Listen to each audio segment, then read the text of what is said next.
ప్రార్థన. పరిశుద్ధుడు పరిశుద్ధుడు పరిశుద్ధుడు అయిన తండ్రి, స్తుతి వందనములు స్తోత్రములు.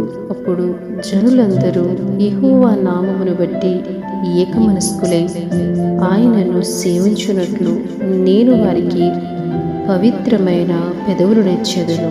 మహోన్నతుడు అయిన తండ్రి, శ్రేష్టమైన వాగ్దానము చేత మనం తృప్తిపరిచినందుకు స్తోత్రములు తండ్రి.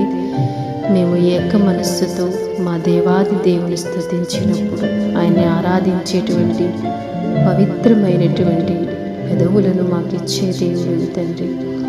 దేవా, నీ సన్నిధానములో నిరంతరము నేను స్తుతించుచున్న బిడలు తండ్రి, ఏక మనస్సుతో మీ నామాన్ని ఆరాధించుచున్న బిడలు పూర్ణాత్మతో, పూర్ణ బలముతో, పూర్ణ శక్తితో దేవుడైన యెహోవా నామమును స్తుతించుచున్న బిడలు తండ్రి, మేము మిమ్మల్ని స్తుతించుచున్నామంటే మా పరిస్థితులు మార్చే దేవుడు మీరే కదా తండ్రి.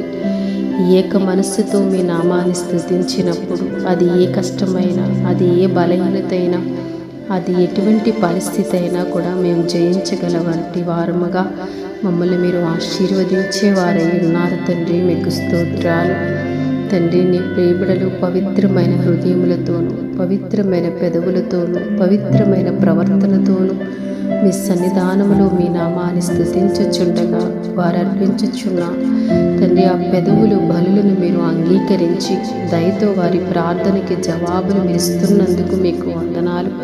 మీ ప్రియబిడలను దర్శించి దీవించమని క్రీస్తు ప్రభువు పేరిట ప్రార్థిస్తున్నాం తండ్రి. ఆమేన్.